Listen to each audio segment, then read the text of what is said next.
This is Abe Friedtanzer from Awards Buzz. Very excited to be speaking with Nick Epstein and Dennis Yu about The Last of Us. How are you guys doing today? Good, thanks. How are you? Fantastic. Good, good. What was your relationship before the show with the video game, and how does having that as a basis for this add considerable pressure to the work you've been charged with? Yeah, I was going to say lofty expectations, right? I think the experience, particularly from the second game, was the one that stayed with me and impacted me. So when this came up as a possibility, I was probably like everyone, super keen to see how they were going to pull it off, like how close to the game they were gonna stay.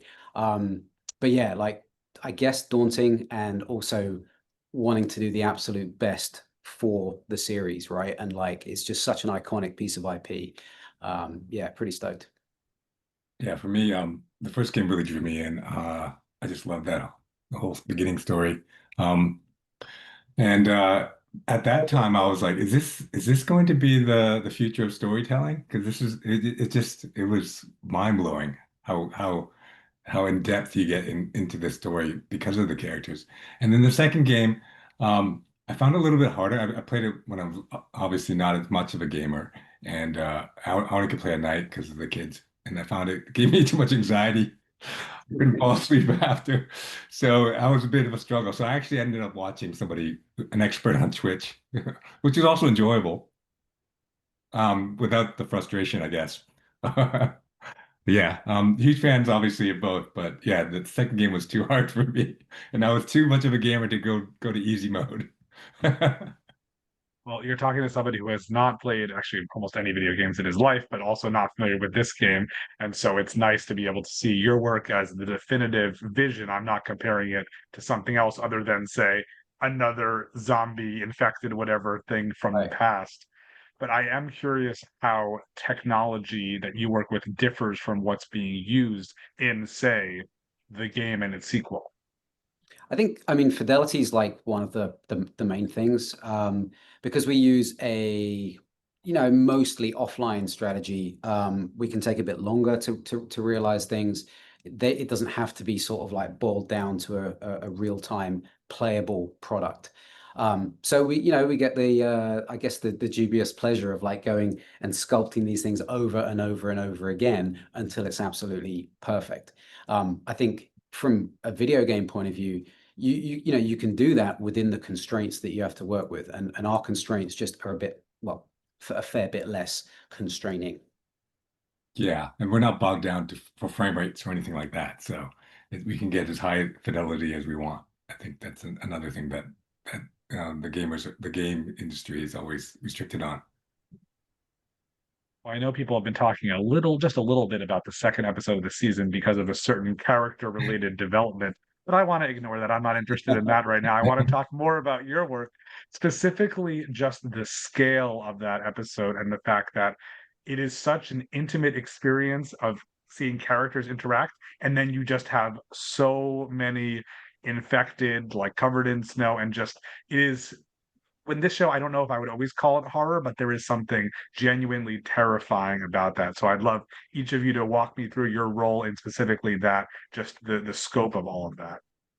Yeah, so I was the visual effects supervisor at Weta Effects, and we were one of the vendors. We were the main vendor on episode two. That was like the bulk of our work. So my responsibility was basically working with the production visual effects supervisor, Alex.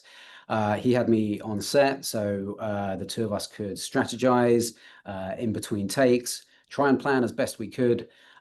We had some pretty challenging conditions to actually shoot in, which led to a few things that we had to like make sure we put in place for later on. Like you'd have blazing sunshine followed by pouring rain, and then maybe later in the day real snow, like all within the space of a shooting day. And you knew that that would have to be conformed to this storm, very particular blizzard conditions that was blowing through the episode.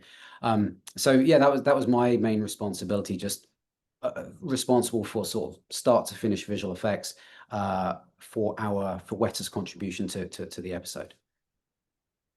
and I was the animation supervisor for Weta Effects. When I first started seeing the work that we were doing, I was a little disappointed that we're only doing episode two, mainly episode two, until I started seeing how much work we actually were doing. Unlike season one, where we sprinkled a little bit more within the episodes, we did have a big episode with the bloater as well in episode five, I think, in season one. But this one, it kind of caught me off guard because the crowd work was so much more elaborate, and so there was no place to hide within the lighting. I thought potentially we could be hiding in the snow and in the storm, but as things went on, it was always pushing back the snow, taking it away, and revealing more. So um, the work that was involved, I didn't realize how much that horde changes between different segments of this shot, the sequence. From the horde as a wide shot, that was had challenges of itself, trying to make it organic instead of just guys running like a marathon. They had to bump and move into each other. The horde running into the wall, creating a whole wall of people, that was a different challenge. And then the horde running over each other.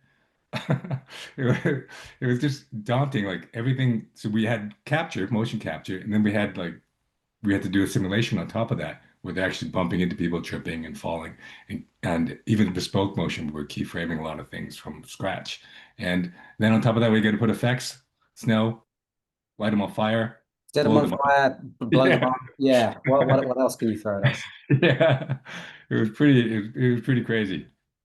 How does, Jackson as a town, play into all this? And what did you talked a little bit about that, Nick, but just in terms of specifically the weather and just making it feel like a place that I think we were supposed to feel in that episode a lot, that it feels like it's safe and that it has to feel like it really, really isn't. And that sort of sense of dread that I think builds through your visual work. Yeah, I think I always think of it as sort of like layers, right? And you want to throw as much peril at your heroes as possible. And they did such a great job of that, where the situation just keeps getting worse and worse and worse. All their plans, like they got the barrels and so on, and they're gonna like launch these barrels and eventually like light them up, and then the infected will get taken out by the explosions. That's sort of like a temporary measure, and then they keep coming. And then I think like, for our work, the bloater had to feel like this holy shit moment, because you know how bad could things get, and then how can we make them even worse? And if I think if you're in tune with the game, you know what a bloater's roar sounds like, and Tommy knows what that sounds like. So then the challenge for us was just like, okay, how imposing can we make him, so when we cut to him after Tommy's like heard him, he needs to be like bigger than season one, more imposing, like more of a challenge. There's no way the town's going to survive this now. Yeah, just yeah, that bloater itself is in that reveal. I think one of the key things that we were given is, I think Alex, the VFX production VFX supervisor, and Craig Mazin both mentioned how much they enjoy Lord of the Rings, and specifically Helm's Deep. And so he was saying this is the Helm's Deep of our show. So we already knew how much action-packed this was going to be. I love the fact that, like Nick was saying, just the layers of just planning involved and what's going to happen, the strategies that were involved, to the firewall, to what happens when you breach, what happens when they breach the wall, and they already had a contingency plan of guys mounted on the roof and blowtorches. So I just like the fact that there was this a constant rolling of action and intensity, and it just kind of barreled down to these dogs to save the day. I love that as well. Yeah. Yeah. Well, you guys are obviously a fan of the game, and people, a lot of audiences are very intent and are looking for similarities, differences. Have you been following what people have said about, without realizing necessarily what goes into it, your work? And are people generally pleased with the way things look? You should still There's feel good about yourselves, even if they're not, just to be clear. But I am curious what they're saying. Yeah, I could not resist the temptation to sort of, check out message boards and things like that. I think there were a few really cool like reaction videos that went up, and people were, I don't think all of our breakdown work is out there yet. So people are still not quite sure what was CG and what wasn't. And honestly, as a visual effects artist, that's the absolute highest compliment you can expect. And you see people sort of analyzing it and going, I think they shot that, that's for real, and then they maybe replaced the snow in front of it to sort of integrate it. And it's like, well, actually the whole thing was CG there. That is, it's pretty satisfying, but no, I definitely couldn't resist sort of seeing what people were saying. And I think for the most part, episode 2 is sort of hailed as like a pretty epic, both visual effects and just generally like epic storytelling moment. Yeah, likewise, our invisible type of VFX work is actually the work that we're most proud of, I think. It's just the stuff that no one even can tell. I like the fact that even while we were doing, say, dailies with showing Craig Mazin our work, he would point out guys saying, I want to move that guy. And Alex was like, that's one of our guys. That's the plate. It's not. That's actually quite rewarding to know that our guys stand up right next to the plate, even in while working on it. Yeah, that was it's a compliment for sure. What besides episode 2, I know you said that was the bulk of your work, but there's other stuff that you're particularly proud of from the season, from the rest of what you did. Yeah, we did the subway scene for episode 4, which like it turned out, I think, pretty seamless. Like honestly, it was, I wouldn't say any of the work we did was easy, but after episode 2, it was sort of almost like a reprieve. Like, oh, okay, like we're not dealing with like 1,000 infected here, we're dealing with like 20 of them. So it's like much more straightforward. And there are bits of the train that we augmented and did a set extension there, which I think all came together nicely. And then episode 5, we did the stalkers. There was a stalker encounter, which Dennis, maybe you should talk about the motion on that, because that was pretty cool, like very different to what we did for the infected. Yeah, they were actually different than the horde, weren't they? They were the smart ones, right? The smart infected, and so they also moved quite differently. They would do these kind of like cat-like motions with a twitch. There's one particular performer that they had on set that Craig really enjoyed. He really liked her performances. They actually they were actually able to get her to go to the gym and do more of that motion for us because I actually asked for more reference on how do I animate these creatures. So we actually got a ton of reference. The problem was not many people can move like that. So you couldn't actually just capture it. So we would capture as best we could, and then we heavily keyframe on top those twitches and the motion that was very hard to actually perform. You almost need to be like some sort of athletic contortionist, right?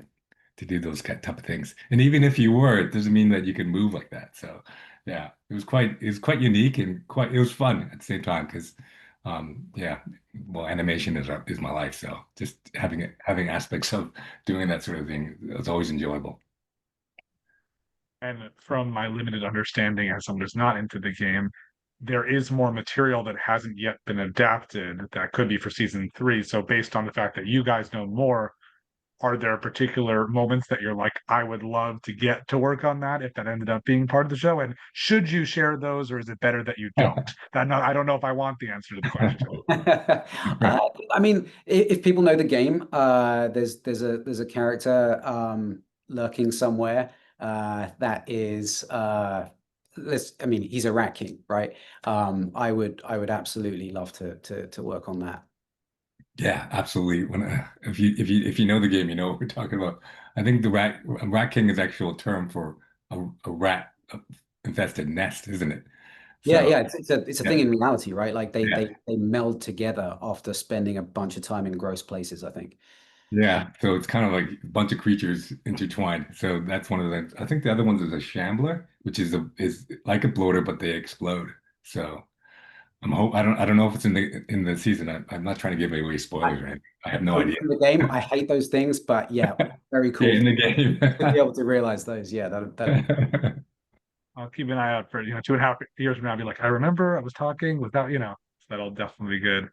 Well, you guys do such great work, and I'm curious what you've seen on TV recently that's really visually impressed you. You want to go, Dennis? Sorry, can you repeat that question? I want to make sure I'm getting it right. I like to ask people I'm talking to, what have you seen on TV that's really great recently? What what do you really like? But for both of you specifically, that you can notice some real, VFX animation, incredible work there.